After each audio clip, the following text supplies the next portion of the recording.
Bonjour, bonjour, bienvenue à toutes et à tous sur Cocotte TV. Aujourd'hui, nouvelle vidéo qui va prendre la forme d'un test et on va vous parler du boîtier Thermaltake Level 20 VT. Comme on est sur un boîtier de la famille Level 20, on va avoir beaucoup de verre trempé avec un panneau à l'avant, deux panneaux à gauche, à droite, un panneau sur le dessus. On va également retrouver les arches gris métallisé clair typiques à la famille Level 20. Par contre, on est sur un boîtier qui est au format Cube est compatible micro ATX. Cependant, il a de sérieux arguments à faire valoir, notamment au niveau de l'intégration. On a 5 slots d'extension, par exemple pour les cartes graphiques, on pourra donc utiliser une carte mère micro ATX avec deux cartes graphiques en SLI, ça passera sans aucun problème. On pourra également mettre, par exemple, deux water cooling avec une gestion distincte, par exemple un pour le CPU, un pour la ou les cartes graphiques, puisqu'on pourra mettre deux radiateurs de 240 mm sur la partie supérieure. Et cerise sur le gâteau, le boîtier n'est pas très cher puisqu'il est proposé à un tarif de 105 euros. On se donne rendez-vous tout de suite maintenant pour découvrir ce Level 20 VT en détail. On commence comme toujours avec le packaging. Sachez que ce dernier a le droit à du carton à l'extérieur et on a de la mousse à l'intérieur, ce qui est plutôt une bonne chose puisque comme on est face à un boîtier qui intègre beaucoup de panneaux en verre trempé, les protections seront meilleures pour le transport. On se lance à la découverte de ce Level 20 AVT avec les tech specs. Comme toujours, on est sur un format ITX micro ATX. Le boîtier fait 348 mm de hauteur sur 330 mm de largeur et 430 mm de profondeur.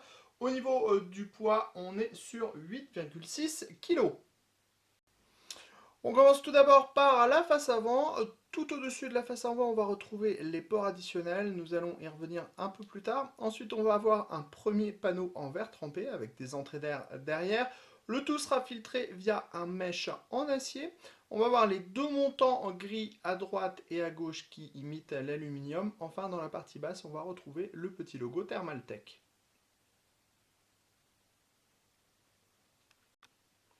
On passe maintenant sur le côté gauche où on va retrouver de nouveau un panneau en verre trempé, 4 mm d'épaisseur comme tous les autres panneaux en verre trempé de ce boîtier. Ce dernier est monté sur une structure acier, ce qui fait qu'on aura un très bon maintien de ce dernier. On remarque également que les pourtours sont légèrement peints, ce qui permet d'avoir une bien meilleure finition. On passe maintenant sur le côté droit, on retrouve la structure en acier avec la porte en verre trempé, absolument comme sur le côté gauche. D'ailleurs, sachez que les portes font exactement les mêmes dimensions. On commence, comme sur le côté gauche, à découvrir la structure en interne avec un plateau central. Nous allons y revenir sous peu. On passe maintenant sur le dessus de ce level 20. Nous avons dans un premier temps les prises additionnelles avec les entrées-sorties audio à gauche, 2 USB 3.0, 2 USB 2.0, le reset, la diode HDD et enfin le power on. Sur le dessus de ces prises additionnelles, nous allons avoir un nouveau panneau en verre trempé. Il fait lui aussi 4 mm d'épaisseur. On a des ouvertures sur les côtés de ce dernier, ce qui permettra de laisser passer l'air. Sachez qu'en dessous, on a une double grille qui pourra accueillir au maximum 4 ventilateurs de 120 mm ou deux radiateurs de 240 mm. On y reviendra un peu plus tard dans le détail. On passe maintenant à l'arrière de ce Level 20 VT. On découvre tout d'abord toutes les vis à main qui maintiennent tous les panneaux latéraux. En effet, les 4 panneaux latéraux sont démontables. Ensuite, on va avoir en haut à gauche une grille en 120-140 mm design nid d'abeille. À droite de cette grille, on va avoir un passe-cloison. En dessous de ce passe-cloison, 5 slots d'extension. Des slots d'extension qui sont directement à 90 degrés. À gauche de ces slots d'extension, on va avoir l'emplacement pour la plaque IO-Shield de la carte mère. Sous cet emplacement, on retrouve l'emplacement à destination de l'alimentation. Et enfin, à droite, on a une petite grille d'aération qui permettra au disque dur installé en interne de respirer un peu plus. La face avant de ce Level 20 VT est démontable, il suffit de tirer cette dernière par le bas. Derrière cette face avant qui est donc composée de verre trempé et de mèche métal, on retrouve un ventilateur de 200 mm qui est présent de base. Sachez que l'on pourra remplacer ce ventilateur de 200 mm par deux modules de 120 mm ou alors deux modules de 200 mm. Au niveau des supports de radiateurs de water cooling, à l'avant, on pourra passer en 240 mm ou alors en 180 mm avec un radiateur spécifique qui est destiné à ces ventilateurs en 200 mm. L'ouverture du boîtier, vous allez voir, est terriblement simple. On a des vis à main à l'arrière, on retire les vis à main et on tire tout simplement les panneaux comme ceci. Et ce qui est plutôt agréable, c'est qu'on va avoir un accès complet à l'intérieur du boîtier, puisqu'on pourra passer les mains absolument partout. Sachez que même la partie inférieure, ici, on a deux petites vis à main à l'arrière et on pourra donc la démonter. On passe justement à l'intérieur de ce Level 20 VT avec tout d'abord le côté gauche. Sur le côté gauche, on va avoir le plateau destiné à la carte mère, format micro ATX. Il revient vers l'avant ici avec 5 slots d'extension pour pouvoir installer les cartes graphiques. On le voit, on sera directement à 90 degrés. Ensuite, en dessous, on va voir ici l'emplacement de la cage HDD. À l'intérieur, on a des petits paniers.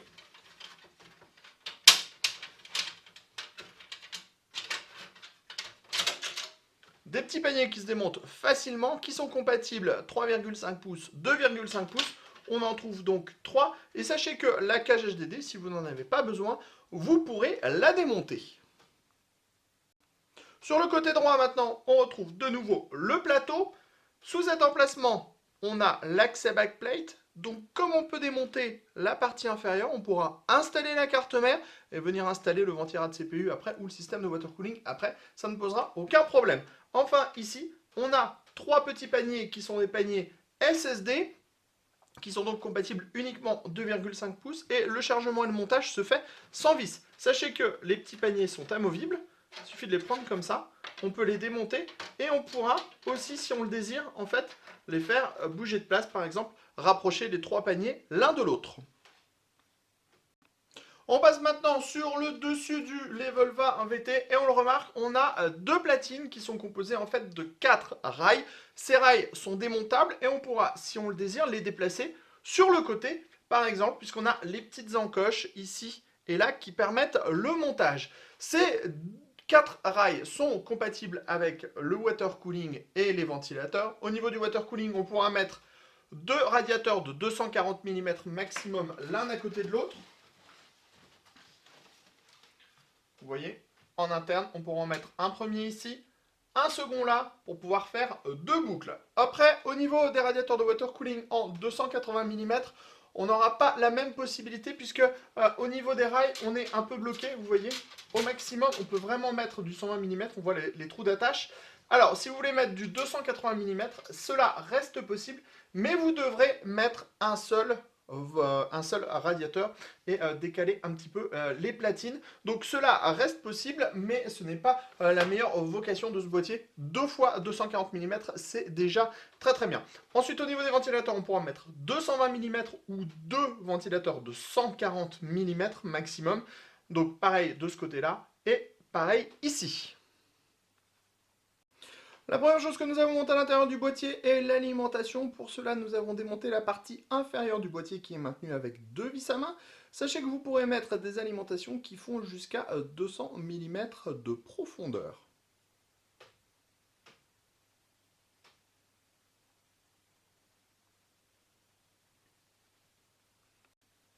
On s'intéresse maintenant à la carte mère et cette dernière rentrera sans peine dans le Level 20 VT tellement il y a de la place. Sachez aussi qu'il est très facile d'accéder à la carte mère. Donc par exemple, vous pourrez installer tous les composants après sans peine. Vous remarquerez aussi qu'on a commencé à pré-câbler l'ensemble pour avoir moins de soucis vers la fin du montage. C'est vraiment une très bonne opération à faire qui vous permettra de gagner du temps pour plus tard. On vous montre que le montage du SSD sera plus que rapide et plus que simple. On prend le SSD, on le glisse à l'intérieur, on pousse et c'est fixé. Attention toutefois, le système de fixation marche bien avec les SSD en 9,5 mm d'épaisseur. Avec les SSD en 7 mm d'épaisseur, il faudra ajouter la petite cale qui est généralement fournie avec le SSD pour gagner un petit peu en épaisseur et que la fixation soit meilleure. Place au montage du disque dur, rien de plus simple. On attrape le panier, on sort le panier, on prend le disque dur, on met le disque dur à l'intérieur.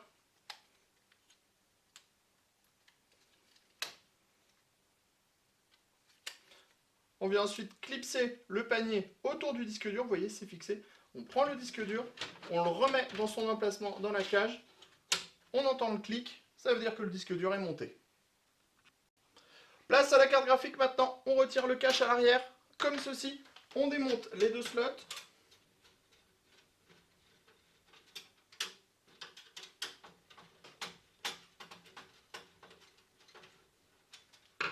On récupère les slots. On prend la carte graphique, on peut la passer sur le dessus puisqu'on n'a pas de panneau qui viennent gêner.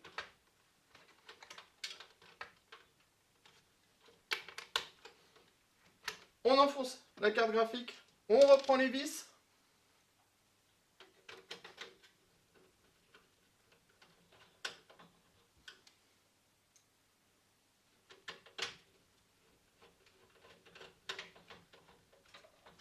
On remet le cache. Comme ceci, et notre carte graphique est déjà montée. On en profite pour vous parler un petit peu des limitations du boîtier. Sachez qu'il n'y en a pas beaucoup pour le ventirad CPU. Vous avez vu, nous on est sur un stock Intel, mais vous pourrez mettre du ventirad CPU en 185 mm de hauteur, ce qui veut dire absolument tous les ventirad CPU que vous voulez. Au niveau de la carte graphique, on a 35 cm, c'est-à-dire que n'importe quelle carte graphique pourra rentrer à l'intérieur du boîtier. On vous le montre d'ailleurs. Vous voyez, hop, même notre énorme Zotac passe à l'intérieur sans peine.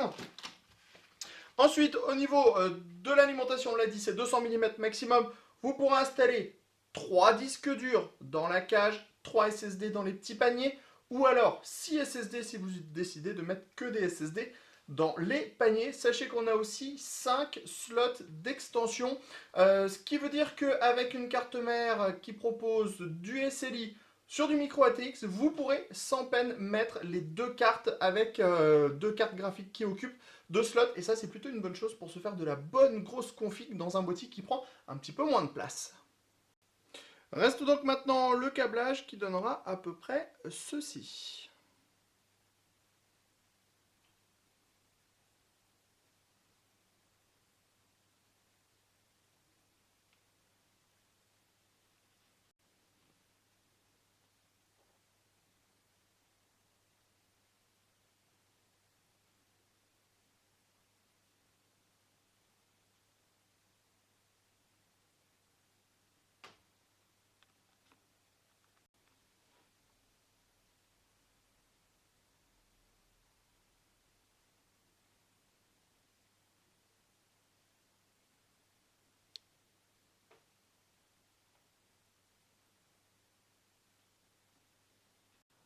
Nous voilà maintenant face à notre Level 20 à VT allumé. Comme vous pouvez le voir, comme on a des panneaux en verre trempé partout, tout ce qui est illuminé se verra. Donc par exemple notre petite carte mère dans le bas, la carte graphique avec le rouge à l'arrière, le blanc au-dessus. Et enfin, on le remarque, ici on a un petit power on qui est de couleur blanche et la diode HDD est rouge. Donc autant dire que ça va plutôt très bien avec notre montage.